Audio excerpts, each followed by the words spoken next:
नमस्कार जी, नमस्कार। थैंक यू जी, थैंक यू।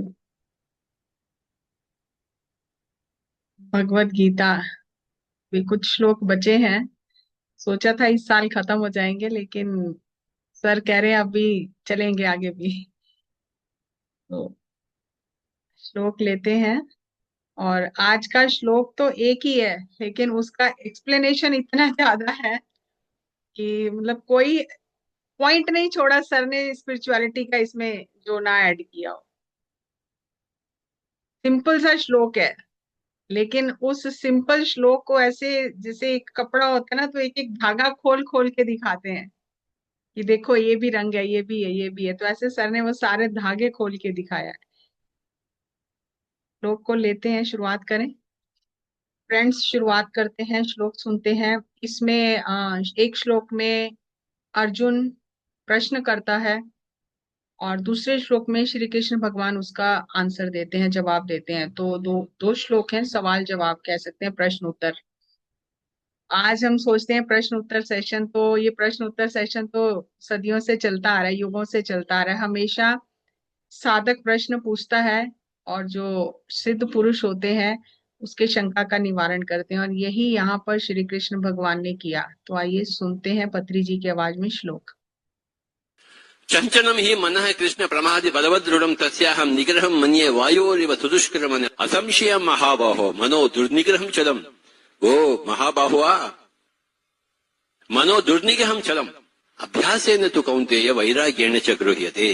अभ्यास वैराग्याभ्याम तन्निरोधः। फर्स्ट योग सोच, अतः योगानुशासनम। योगः चित्त वृत्ति निरोधः, ततः दृष्टः स्वरूपे अवस्थानम। अभ्यास वैराग्याभ्याम तन्निरोधः। चंचल ही मनः कृष्ण प्रमादि बलवदृढ़ तस्याहम वायु सुदुष्कर्म అన్నప్పుడు అర్జునుడు అసంశయం మహాబాహో మనో దుర్నిగ్రహం చలం అభ్యాసేన తు కౌంతేయ వైరాగ్యేణ చ గృహ్యతే. What is abhyasam and what is vairagya?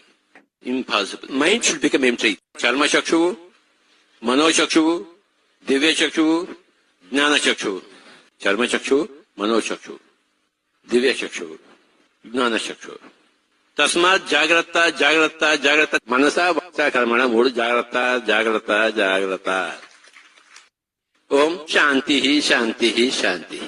अपनी మనసులో శాంతి, నీ వాక్కులో శాంతి, నీ చేష్టలో శాంతి, మొత్తం ముడిట్లో శాంతి. ఓం శాంతి శాంతి శాంతి. तस्मात् जाग्रत. श्लोक है, चंचल ही मना कृष्ण परमाति बल्ब दृढ़म तस्याहम निग्रहम मन्ये वायुरिव सुदुष्करम। चंचल मतलब रेस्टलेस, विचलित। कृष्ण परमात्म बल्ब दृढ़म, कि हे कृष्ण, ये मन बहुत ही चंचल है और यहाँ वहां भागता है। तस्याहम निग्रहम मन्ये वायुरिव, इस वायु के समान भागते हुए मन को नियंत्रित करना सुदुष्क्रम, एक दुष्क्रम है, बहुत मुश्किल है, क्योंकि ये वायु के समान भागता रहता है। तो इसके उत्तर में श्री कृष्ण भगवान बताते हैं, असंशयम महाबाहो मनो दुनिग्रहम चलम। हे कुंती पुत्र अर्जुन महाबली, इसमें कोई संशय नहीं है कि मन को नियंत्रित करना बहुत कठिन है। दुनिग्रहम चलम, इस चलते हुए मन को नियंत्रित करना बहुत कठिन है। लेकिन अभ्यासेन तु कौन्तेय वैराग्येन च गृह्यते। हे कुंती पुत्र अर्जुन, अभ्यास और वैराग्य से इस चलायमान मन को, इस वायु के समान दौड़ते हुए मन को नियंत्रित किया जा सकता है।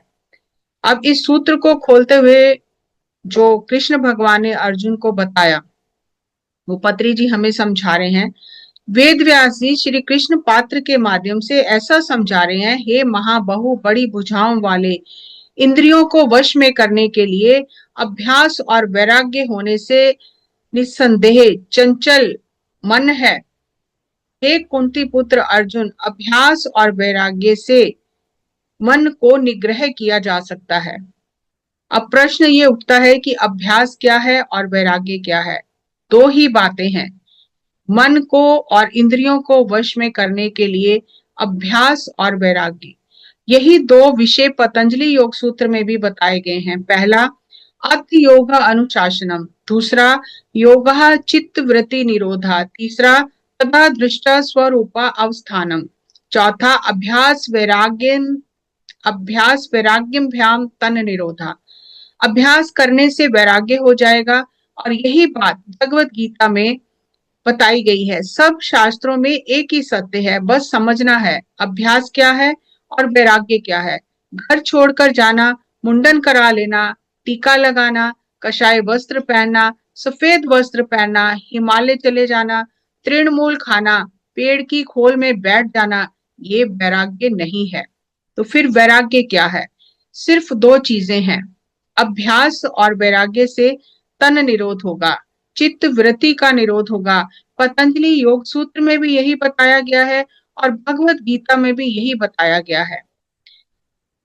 राग यानी अट्रैक्शन, वैराग्य यानी आंखों से दुनिया को देखो लेकिन कुछ देर के लिए आंखें बंद करो, यही वैराग्य है। संगीत सुनो, कितना अच्छा है, लेकिन कुछ देर के लिए सुनना भी बंद करो, यही वैराग्य है। ज्ञान इंद्रियों से राग होता है, थोड़ी देर ज्ञान इंद्रियों को बंद करके वैराग्य में रहो। स्पर्श इंद्री, सुनने की इंद्री, देखने की इंद्री सब बंद करो, कान से सुनना बंद करो, मुंह से बोलना बंद करो, प्रपंच में देखना सुनना थोड़ी देर छोड़ना है, यही वैराग्य है। ज्ञान इंद्रियों से कुछ नहीं करना, कर्म इंद्रियों से कुछ नहीं करना, ये वैराग्य है। सांसों के साथ एक होकर अभ्यास करना, ये अभ्यास है। ज्ञान इंद्रियों से राग को छोड़कर ज्ञान इंद्रियों को बंद करना वैराग्य है, ये छोड़ने की स्थिति है। वैराग्य कुछ समय के लिए राग से बाहर आकर वैराग्य में रहो, यही वैराग्य है। सुंदर दृश्य है, सुंदर संगीत है, बोलना गाना दुनिया को देखना कुछ समय के लिए छोड़ दो, दोनों आंखें बंद करके बैठ जाओ, खाने का ख्याल थोड़ी देर के लिए छोड़ दो। मैंने एक बार कहा कि मुझे मिर्ची भज्जी बहुत अच्छी लगती है, तो हर गांव में जहां भी जाता हूं लोग मिर्ची भज्जी बनाते हैं। थोड़ी देर छोड़ दो, कर्म इंद्रियों को ज्ञान इंद्रियों को बंद करो, कर्म इंद्री ज्ञान इंद्री सब थोड़ी देर के लिए इंद्रियों का काम बंद कर दो। बोलते रहते हैं, देखते रहते हैं, खाते रहते हैं, सुनते रहते हैं, सब छोड़ दो। कुछ घंटे वैराग्य कोई बड़ी बात नहीं है और सांसों के साथ एक होकर रहने का अभ्यास करना है, बस इतना ही है। यही दो चीजें करनी है और करने का कुछ नहीं है। 1 घंटे के लिए आंख बंद करके चुप करके बैठो। इंद्रियों में कौन सी इंद्री प्रधान है? इंद्रियों में नैनम इंद्री प्रधान है, इसलिए सबसे पहले आंख बंद करो। कान बंद करने के लिए कुछ नहीं है। मैं कितनी बार कहता हूं आंखें बंद करो, फिर भी लोग आंखें खोलकर इधर उधर देखते रहते हैं। आंखें खोलकर इधर उधर देखने से अट्रैक्शन होता है, डिस्ट्रैक्शन होता है, लगाव होता है, मन विचलित होता है। आंखें बंद करके बैठना ही वैराग्य है। आंखें खोलने से अट्रैक्शन होता है, इधर उधर क्या देखते रहते हो? आंखें बंद करो, सांसों के साथ एक हो जाओ। आंखें बंद करना वैराग्य है और सांसों के साथ रहना अभ्यास है। आंखें खोलकर ध्यान करने के लिए कुछ लोग बताते हैं, आंखें खोलकर ध्यान करना इम्पॉसिबल है। कुछ समय जाकर बंद करके ध्यान करने के बाद जब अभ्यास हो जाएगा फिर खोल कर भी बैठ सकते हैं। दूध एक बार दही बन गया तो फिर दूध नहीं बन सकता। अभ्यास होने के बाद आंखें खोलकर भी सांस पर ध्यान दे सकते हैं। वैराग्य नहीं है तो अभ्यास कहाँ से आएगा? आंखें बंद किए बिना अभ्यास नहीं होगा। चर्म चक्षु बंद करने से फिर मनोचक्षु बंद होगा, तब तीसरी आंख खुलेगी। जब तक चर्म चक्षु बंद नहीं करेंगे, सांसों के साथ ध्यान नहीं करेंगे, तो मनोचक्षु कैसे बंद होगा? ये दोनों चक्षु बंद करने से ही दिव्य चक्षु खुलेगा। इन दोनों के बंद किए बिना तीसरी आंख का खुलना इम्पॉसिबल है। पहले चर्म चक्षु बंद हो, फिर सांसों के साथ ध्यान करने से मनोचक्षु बंद होगा, यानी मन शून्य होगा, फिर दिव्य चक्षु जागृत होगा। यही सुख में प्राणायाम है। मन शून्य होने के बाद ही तीसरी आंख खुलेगी। आंख बंद करके बहुत ज्ञान समझने के बाद ज्ञान चक्षु खुलेगा, तभी जीने का तरीका समझ में आएगा। चर्म चक्षु, मनोचक्षु, दिव्य चक्षु, ज्ञान चक्षु, ये चार चक्षु हैं। ध्यान करने से दिव्य चक्षु खुलेगा और प्रचार करने से ज्ञान चक्षु खुलेगा। ज्ञान चक्षु खोलने से ही ज्ञान प्रचार होगा, फिर ज्ञान चक्षु और ज्यादा खुलेगा। दूसरों का सुनते सुनते ज्ञान चक्षु विकसित होगा। स्वाध्याय और सज्जन सांगत्य से ज्ञान चक्षु विकसित होता जाएगा। ध्यान से थर्ड आई विकसित होगी, लेकिन थर्ड आई से प्रचार नहीं होगा। सज्जन सांगत्य और स्वाध्याय से कैसे समझना है, स्वयं समझकर फिर कैसे समझाना है, तब अच्छा प्रचार होगा। स्वाध्याय और सज्जन सांगत्य से, दूसरों के अनुभव सुनने से हमारे अंतर ज्ञान चक्षु जागृत होता है, तब धीरे धीरे प्रचार होगा। क्या सांसों पर ही ध्यान देना है? हाँ, सांसों पर ही ध्यान देना है। कोई कुछ भी कहे, लेकिन मैं तो बेसिक ही सिखाता हूँ। मसाला लगाने वाले खुद फंसेंगे। ज्ञान चक्षु ध्यान करने से दिव्य चक्षु जागृत होता है। स्वाध्याय और सज्जन सांगत्य करने से ज्ञान चक्षु जागृत होता है। स्वाध्याय और सज्जन सांगत्य का आधार पूर्व जन्मों में दिव्य चक्षु से क्या क्या काम किया है, तभी अब आपका रास्ता खुलेगा। उसी हिसाब से आपका रास्ता खुलेगा। इतने पुस्तक पढ़ने से, इतने लोगों का सुनने से ज्ञान चक्षु विकसित होता है। ज्ञान का प्रकाश होता जाएगा और ज्ञान आ जाएगा। दिव्य चक्षु अलग है, ज्ञान चक्षु अलग है। सभी मास्टर्स का सुनना है, पर किसी में फंसना नहीं है। पिछले जन्म में कुछ गड़बड़ किया तो अभी प्रगति नहीं होगी। पिछले जन्म में क्या क्या कर्म किए हैं, उसी हिसाब से इस जन्म में आगे बढ़ेंगे। इसलिए जागते रहो, होशियार रहो, यानी सोच कर सोचो, सोच कर बोलो, सोच कर कर्म करो। मनसा वाचा कर्मणा, मन को शून्य करके सुनो। मनसा वाचा कर्म में जागृत रहो, जागृत रहो, जागृत रहो, होशियार रहो। ध्यान से सुनो, समझो। ओम शांति शांति शांति कहते हैं, 3 बार शांति कहते हैं, यानी अपनी सोच में शांति, अपने वाक्य में शांति, अपने कर्म में शांति। शांति तभी होगी। तस्मात, शांति का अर्थ यही है, जागृत रहना, सोच कर बोलना। कर्म में शांति, सोच में शांति, होश में रहो। जागृत नहीं है तो शांति भी नहीं है। आलोचना में भी जागृत, यानी विचार में भी जागृत। सोच सकारात्मक सोच होनी चाहिए। शांति कैसी होगी? एक व्यक्ति मेरे पास आकर बोला कि वह आपके बारे में ऐसी बातें कर रहा था, उस आपको पता है क्या? मुझे नहीं पता। तुम उधर का कचरा लाकर मेरे ऊपर क्यों डाल रहे हो? कचरा उठाना छोड़ दो, ये शिकायत करना है। 4 लोगों की बातें उठाकर मेरे पास मत आना। बेकार लोगों की बातें सुनना ही नहीं है, अच्छे लोगों की बात सुनकर ही बोलना है। मूर्ख लोगों की बातें सुनकर क्यों बताना है? पुस्तक पढ़कर बताना है। स्वामी जी, अगर किसी को मजबूरी में सुनना भी पड़े तो एक कान से सुनकर दूसरे कान से निकाल देना और अपनी बात रखना कि मैंने भगवत गीता में ऐसा पढ़ा है। कार्लोस कैसनडा ने अपनी पुस्तक में ऐसा बताया है। इंद्र और महेंद्र, इंद्र इंद्रियों को जीतने वाला है। महेंद्र यानी कामधेनु, वज्रायन, वज्रायन होगा तो दिल की समस्या ठीक हो जाएगी। हाथ कट गया तो हाथ ठीक हो जाएगा, क्योंकि आप महेंद्र बन गए हैं। इंद्रियों को वश में कर लिया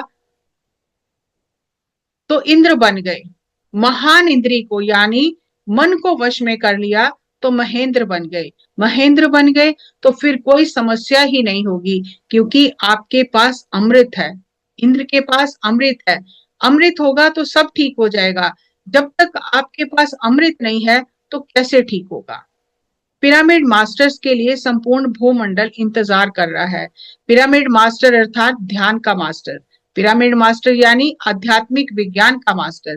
पिरामिड मास्टर कहने से एक तरफ वे ध्यान का मास्टर है और दूसरी तरफ आध्यात्मिक विज्ञान का मास्टर है। पहला, ध्यान यानी श्वासानुसंधान, सांस पर ध्यान देने से विश्व शक्ति का आवाहन होगा। तीसरा, चित्त वृत्ति का निरोध होगा। चौथा, नाड़ी मंडल शुद्ध होगा। और पांचवा दिव्य चक्षु जागृत होगा। ये 5 चरण है।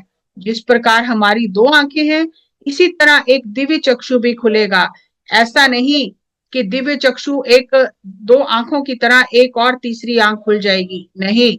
दिव्य चक्षु यानी हम ऊपर से यहाँ कुछ काम करने आए हैं, ये जानना, ये समझना ही दिव्य चक्षु का जागृत होना है। और इस शास्त्र के बारे में सबको समझाने वाले ही ध्यान के मास्टर हैं। पहला सुख में आसन, दूसरा सुख में प्राणायाम, तीसरा विश्व शक्ति का आवाहन, चौथा चित्त वृत्ति का निरोध, सुख में नाड़ी मंडल का शुद्धिकरण, और पांचवा दिव्य चक्षु का उजागरण। सब कुछ सुख में। टीवी चैनल में एक दाढ़ी वाला ये बता रहा है कि ध्यान कैसे करना है। ये देखकर आपको कहीं जाने की जरूरत नहीं है। घर में बैठकर इस विषय को समझ लेंगे, वैसे ही ध्यान करेंगे, बस इतना ही करना है। विधि पता चलनी चाहिए। ये अद्भुत सूक्ष्म है और सूक्ष्म में ही मोक्ष है। ध्यान यानी सांस पर ध्यान देना, ये विषय समझना है। करने का तरीका समझना है, ये सूक्ष्म है और सूक्ष्म में ही मोक्ष है। सुख में प्राणायाम से दिव्य चक्षु जागृत होगा, सुख में प्राणायाम से सुख में मोक्ष होगा। ये ध्यान अभ्यास से ही होगा। इसी का अभ्यास करना है। किसी से कोई प्रश्न पूछने की जरूरत नहीं है। अपने घर में बैठकर टीवी चलाओ। किसी स्वामी जी के पास बाहर जाने की जरूरत नहीं है, कहीं भागना नहीं है। टीवी ऑन करते ही ध्यान का प्रोग्राम आया।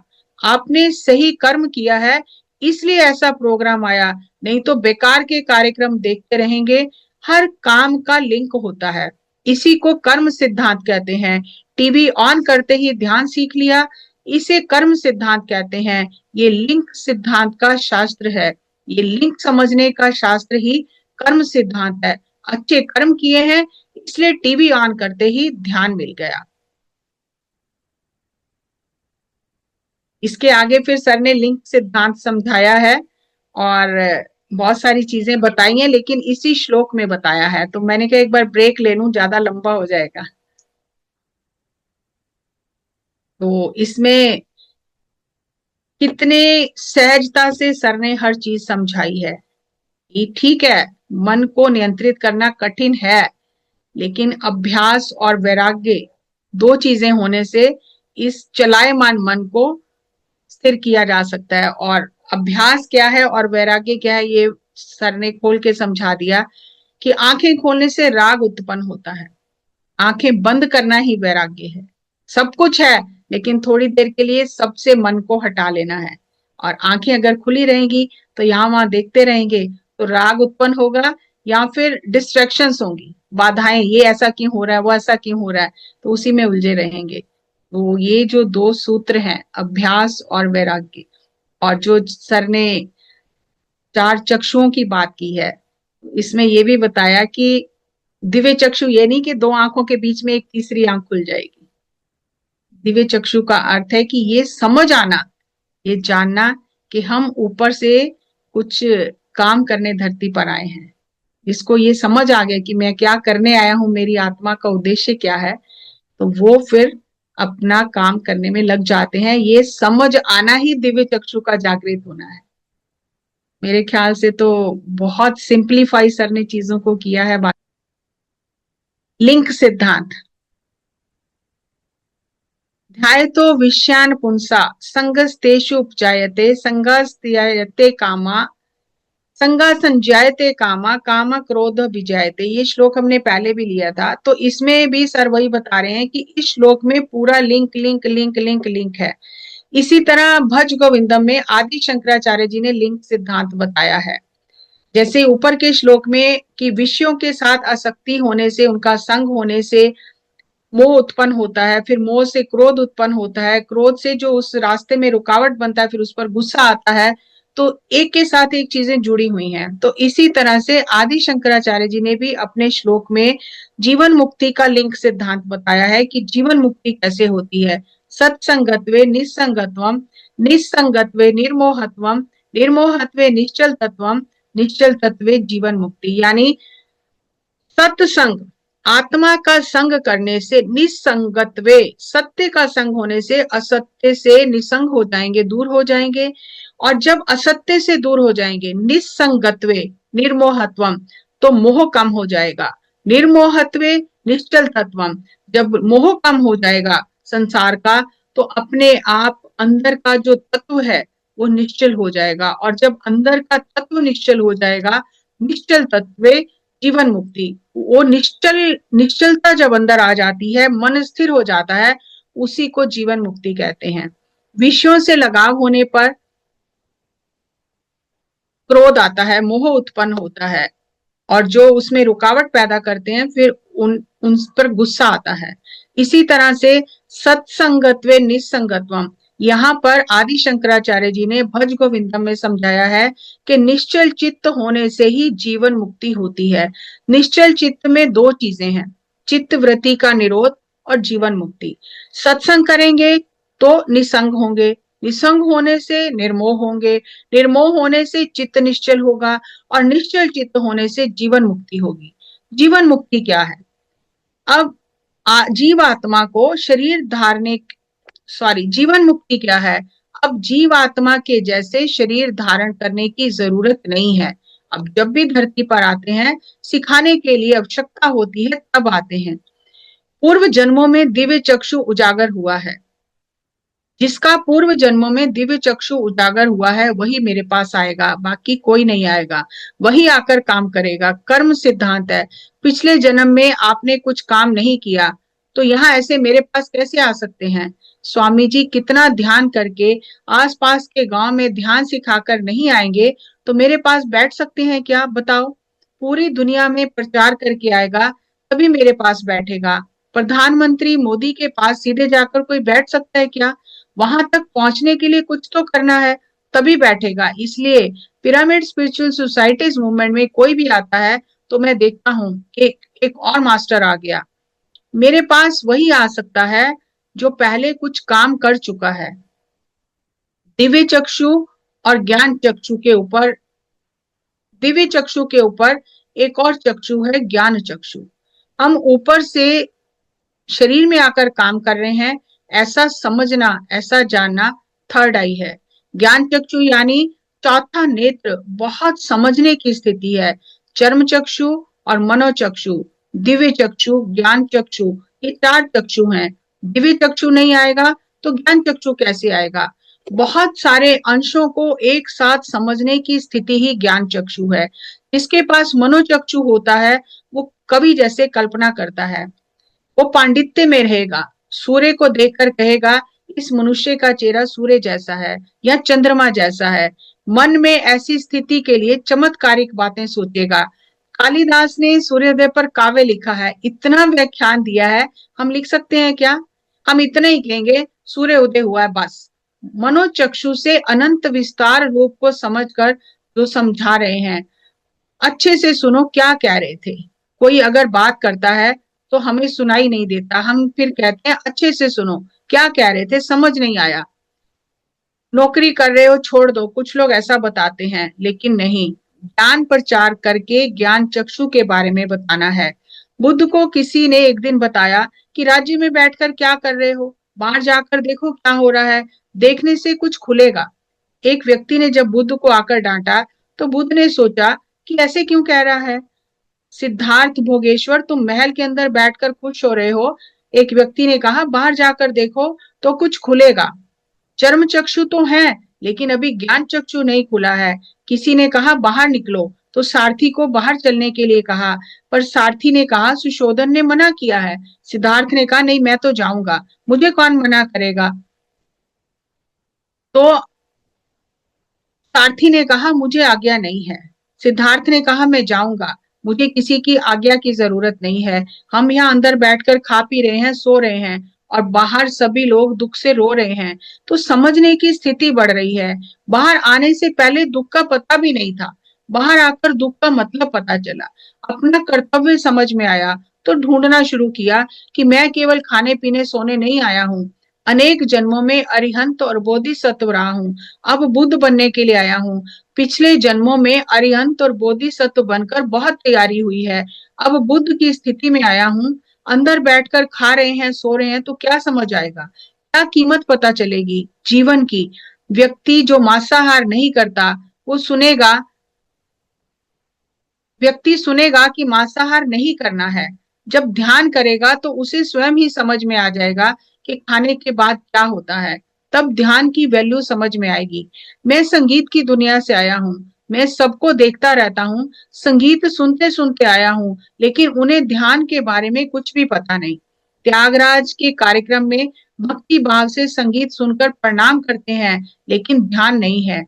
संगीत है लेकिन आत्मज्ञान नहीं है। संगीत की दुनिया में सिर्फ अहंकार है, आत्मा क्या है ये नहीं पता। संगीतकारों को बुद्धि नहीं है। एक एक को इतना अहंकार है। मेरे गुरु का गुरु महालिंगम, मेरा गुरु है श्रीपाद डॉक्टर पिनाका पानी। जब गुरु का गुरु आया तो मैंने कार्यक्रम में 3 दिन एक रूम बॉय जैसे उनका काम किया, तबला मृदंग सब बजाया, लेकिन उन्हें तबला मृदंग सब बजाना आता है, लेकिन उनके पास आनंद नहीं है, ध्यान नहीं है, तो आनंद कैसे होगा। वह स्वयं को महान समझता है, लेकिन उसके पास आनंद नहीं है। डॉक्टर श्रीपाद पिनाका पानी 100 साल जिए। वे चिन्मय मिशन के प्रेसिडेंट थे, MD superintendent Kurnool general hospital में थे। मैं उनके पास संगीत सीख रहा था। एक दिन मैं उनके पास रजनीश की पुस्तक छोड़ गया और 5 दिन तक गया ही नहीं। अगर मैं जाता तो वो पुस्तक वापस कर देते। 5 दिन बाद मैं गया तो उन्होंने कहा, सुभाष तुम कोई पुस्तक यहाँ भूल गए हो। मैंने कहा हाँ, मैं ढूंढ रहा था। तो उन्होंने कहा कि बहुत अच्छा लिखा है पर ये आदमी अच्छा नहीं है।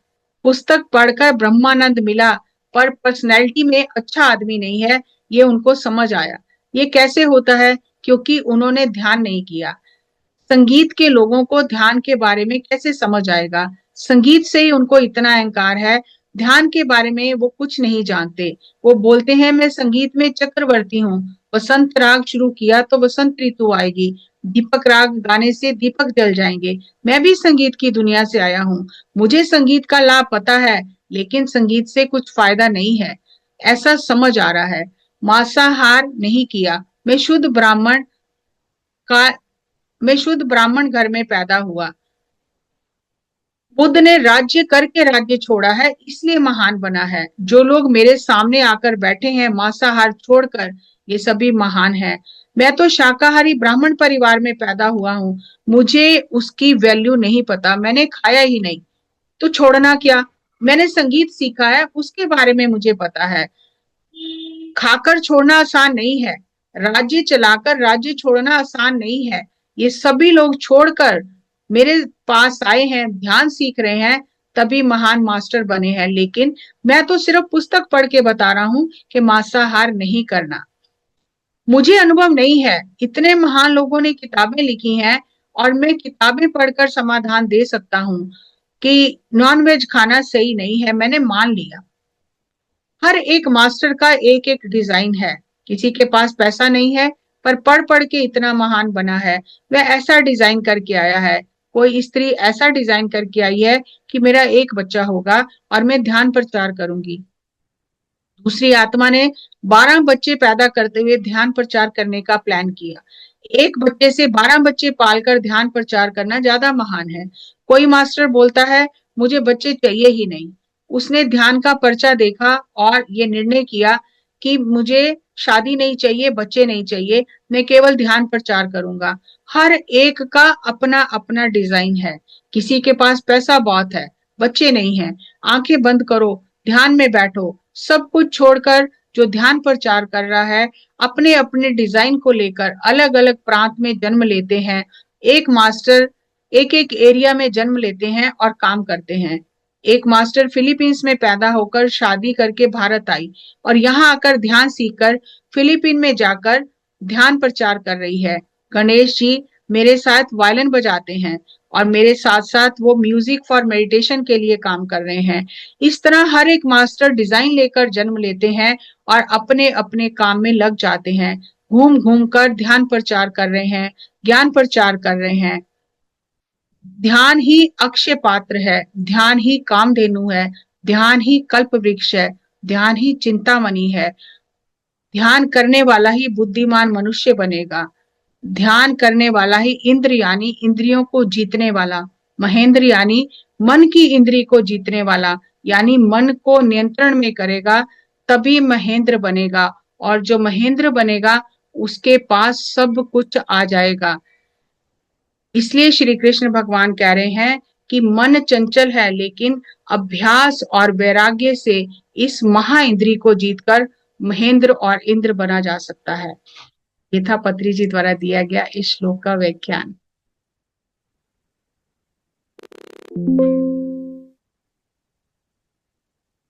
तो ये जो श्लोक था पहला कि मन चंचल है और इसे कंट्रोल करना, नियंत्रित करना बहुत मुश्किल है, तो कृष्ण भगवान कहते हैं दो बातें हैं, अभ्यास और वैराग्य, दोनों से ही इंद्रियों को वश में कर सकते हैं। और यही सूत्र पतंजलि योग सूत्र में भी बताए गए हैं, अति योगानुशासनम योगा चित्त वृत्ति निरोधा तदा दृष्टा स्वरूपा अस्वथानम, और अभ्यास वैराग्यम तन निरोधा, अटैचमेंट और डिस्ट्रैक्शंस। कर्म इंद्रियों और ज्ञान इंद्रियों को बंद करना वैराग्य है और सांसों के साथ रहना अभ्यास है। दिव्य चक्षु अलग है, ज्ञान चक्षु अलग है। सभी मास्टर का सुनना है, किसी में फंसना नहीं है। जागृत रहो, होशियार रहो, ध्यान से सुनो। सोच में शांति, वाक्य में शांति, कर्म में शांति। पिरामिड मास्टर बनने से एक तरफ वो ध्यान का मास्टर है और दूसरी तरफ आध्यात्मिक विज्ञान का मास्टर है। अब ये सूत्र इतना गहरा है ना, जो सर ने ये दो चीजें जोड़ी हैं। ध्यान का मास्टर तो हम माने कि ध्यान का मास्टर, लेकिन आध्यात्मिक विज्ञान का मास्टर है। अगर उसकी बातें साइंटिफिकली सही नहीं है, साइंटिफिक टेम्परामेंट के हिसाब से नहीं है, तो फिर वो मास्टर नहीं है। यहाँ वहां से कुछ भी जोड़ के, बीच में सर ने ये भी कहा ना कि मैं तो बेसिक बताता हूँ, जो मसाला मिला रहे हैं वो फंसेंगे बाद में। तो ध्यान है, लेकिन साथ में साइंटिफिक टेम्परामेंट, जो भी बात करो वो शास्त्र सम्मत होनी चाहिए, ऐसे नहीं कि यहाँ वहां से कुछ भी उठा के बता दिया। तो दूसरी तरफ वो आध्यात्मिक विज्ञान का मास्टर है, तब वो मास्टर है। ध्यान यानी सांस पर ध्यान, सांस पर ध्यान देने से विश्व शक्ति का आवाहन होगा, फिर चित्त वृत्ति का निरोध होगा, नाड़ी मंडल शुद्ध होगा और दिव्य चक्षु जागृत होगा। ये 5 चरण हैं। और इसमें सर ने और जोड़ा, पहला सुख में आसन, फिर सुख में प्राणायाम, सुख में विश्व शक्ति का आवाहन, तीसरा सुख में चित्त वृत्ति निरोध, चौथा सुख में नाड़ी मंडल शुद्धि, पांचवा सुख में दिव्य चक्षु उजागर। तो हर चीज सुख में और सूक्ष्म में ही मोक्ष है। यानी जैसे जैसे हम सांसों के साथ एक हो जाएंगे, तो ये जो स्थूल सांस जो चल रही है अभी हमें महसूस हो रही है, ये सूक्ष्म हो जाएगी, और जितनी ये सूक्ष्म होती जाएगी, इस सूक्ष्म में ही मोक्ष का सूत्र छिपा है। और कर्म सिद्धांत यानी लिंक प्रिंसिपल, कि एक के साथ एक चीजें जुड़ी हुई हैं, कुछ भी जीवन में अचानक से नहीं हो जाता है। जैसे पहली क्लास पास करेंगे तो दूसरी में जाएंगे, दूसरी पास करेंगे तीसरी में जाएंगे, तीसरी पास करेंगे चौथी में जाएंगे, सीधे ही 10वीं में नहीं जा सकते। तो ये लिंक सिद्धांत है। अगर हमारे जीवन में आज ध्यान आया है, चाहे हमारा 20 साल की उम्र में आया है, चाहे किसी का 80 साल की उम्र में है, किसी का 40 साल की उम्र में आया है, ये पूर्व जन्मों का लिंक है। पूर्व, सर ने कहा कि अगर आपने पूर्व जन्मों में कुछ काम नहीं किया, आपकी थर्ड आई एक्टिवेट नहीं हुई है, आपने कोई ऐसा आध्यात्मिक काम नहीं किया, तो मेरे पास आ ही नहीं सकते आप। आपका आना ही इस बात का सबूत है कि आप इस मार्ग पर चल रहे थे। लेकिन अगर आपने गड़बड़ की है, पिछले जन्मों में गलतियां की हैं, तो अब उस हिसाब से आप आगे बढ़ोगे, अब फिर रुकावटें उस हिसाब से आपके रास्ते में आएंगी। तो 4 आंखें बताई हैं, आईज, चरम चक्षु, मनोचक्षु, दिव्य चक्षु, ज्ञान चक्षु। और ये दिव्य चक्षु तब तक उजागर नहीं होगा जब तक चरम चक्षु और मनोचक्षु बंद नहीं होगा, और जब दिव्य चक्षु उजागर होगा तब ज्ञान चक्षु आएगा। यानी कि जो तीसरी आंख से दिख रहा है, जो नॉन फिजिकल रियलिटी हमें दिख रही है, वो जो ज्ञान मिला है उसको अप्लाई कैसे करना है और कहाँ अप्लाई करना है, जब तक इस बात का ज्ञान नहीं आएगा तो ऐसे ही हवा में भटकते रहेंगे। तो लगेगा कि अभी ये कर डालें, वो कर डालें, लेकिन होगा कुछ भी नहीं, क्योंकि वो दिव्य चक्षु से जो दिखा है उसको कब कहाँ कैसे इंप्लीमेंट करना है, उस चीज का जब तक ज्ञान नहीं आएगा, विजडम नहीं आएगी, तब तक ग्राउंडेड नहीं हो सकते, हवा में रहेंगे तब तक। तो ये जब सर ने ये सब चीजें बताई थी तो बहुत हंसी आ रही थी कि लिंक सिद्धांत के बारे में भी बताया कि दाढ़ी वाला अगर कोई टीवी में आके बता रहा है कि ध्यान कैसे करना है, तो घर बैठे बैठे आप ध्यान सीख सकते हो। तो बहुत अंशों को समझने की स्थिति ज्ञान चक्षु है, कि आप जिस तरह आप जैसे 360 डिग्री आप देख पाते हो कि ये चीज करने से इसका क्या प्रभाव होगा, करना है कि नहीं करना है। तो ये विजडम आई से पता चलेगा। तो ये जो सर ने बताया तो मैंने आपके साथ शेयर किया। दोबारा सुनिए, बहुत सारे पॉइंट्स हैं इसमें, और सुनने से और समझ में आएगा।